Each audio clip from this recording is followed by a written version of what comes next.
With warfare unfolding in the Middle East again, we can expect the debate about Israel's defence to heat up again. You know where I stand, and I know where anyone who supports democracy, the rule of law and humanity should stand. Why do Israel's enemies, the Islamist terrorists of Hamas and Hezbollah and other groups, have so many supporters in the West? I wanted to discuss this with Elica Le Bon, a British-American of Iranian heritage. She's not Jewish, but she's become a compelling voice for Israel. She's in Australia at the moment, and I asked her why she turned to activism. I started doing my activism for the Middle East after 2022, after the murder of Mahsa Amini in Iran, and then we had these uprisings happening in Iran. And at that time, it seemed like sort of like a localized event that was happening, a revolution that was going to change something within the Middle East. And then I think I started to realize that post-October 7th, there was something else going on, and that was an attack on the Western world. It was an attack on Western values, Western civilization, which we've seen in Iran, which is exactly what led to the collapse of our society in Iran. And I saw that coming home again here now, the last home that we had to be safe. And so I felt like I had to sort of, it was my duty to speak up. Yeah, you have that Iranian background, which makes you particularly sensitive to what's going on in Iran. So I've read before that you saw yourself previously as someone of the political left, if there was any side of politics you favoured. So of the left, and obviously a woman, if we can make that observation in this day and age, give me your thoughts then on why feminism, why leftist feminists in the Western world now don't seem to be particularly interested in the rights of women in Iran and other Muslim countries. Yeah.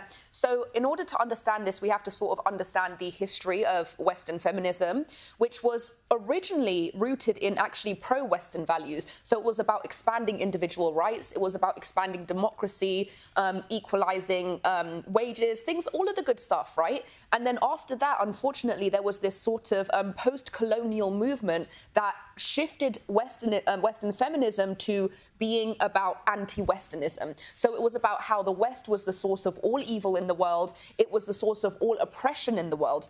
And so what happened beyond that point was that there was a history of Western feminists aligning with anything that was anti-Western. So at that time, we started to see the alignment of Western feminists with Marxists, with communists, with Stalin, with Mao, with Castro, and seeing all of these regimes as being some type of utopia as an antithesis to the Western world. Yum. And then so what we're seeing now is just an extension of that long history of feminism turning anti-Westernism. And so now, when you get to October 7th, right, you see this brutal terrorist attack that's killing not just men, but women too. Where is babies? Shiri Bibas, right? Choking babies to death. And then these Western feminists are now forced to reconcile with these two conflicting things. You have this representation of Western civilization and Western values with Israel, right? And then you have the Hamas terrorists that are committing atrocities against Israeli women.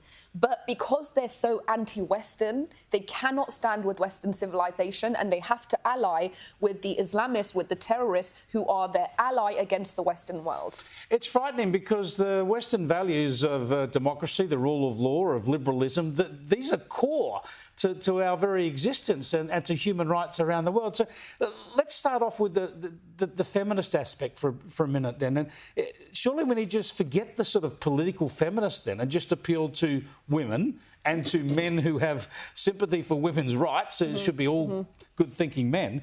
We should be just explaining to them the way that women are being treated in Iran and how, as a global community, we ought to be protesting about it and trying to help Iranian women overcome it. I mean, it's not for not knowing, right? It's not that they don't know what's happening in Iran. They know very well that what's happening in Iran. The problem is that these values that are for the betterment of all of humanity, because they're labelled as Western values, they're considered to be bad. But at the end of the day, what Western values are individual rights. They are democracy. They are humanitarianism. They are protecting men and women from, in Iran, they're lynching them from cranes.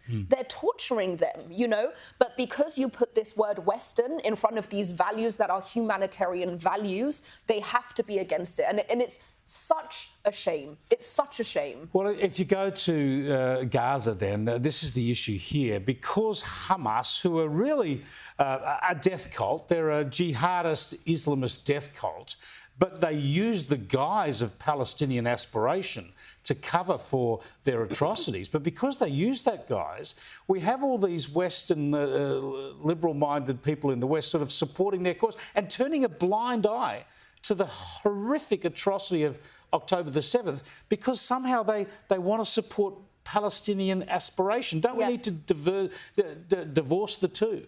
Absolutely. And the reality is, and everybody knows this, whether they're willing to admit it or not, everybody knows this. Hamas is not for the Palestinian people. Hamas is not for the betterment for the Palestinian people. Hamas thwarts the prosperity of both Palestinian and Israeli people.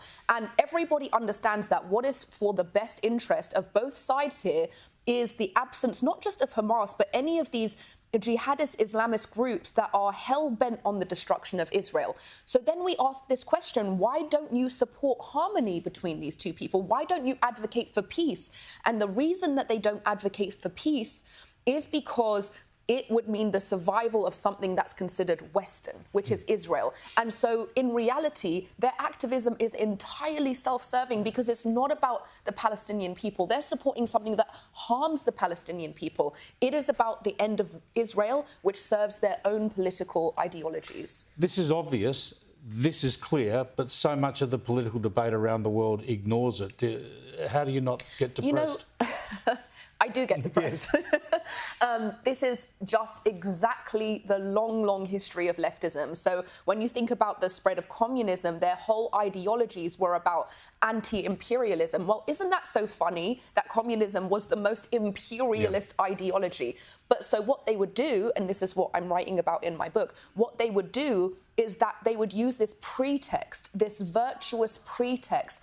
I'm out in the world doing something really good and it's against all of this evil of Westernism and oppression. Meanwhile, they were the most oppressive forces, the most imperialist forces, the most murderous regimes, right? And so this is actually just a long history of leftism that has hidden itself behind the most evil forces under guise of humanitarianism. And unfortunately, the Western world still has not woken up, even after more than 100 million deaths. We've got to keep having these discussions. Thanks for bringing your insights to Australia. Thank you so much for having me.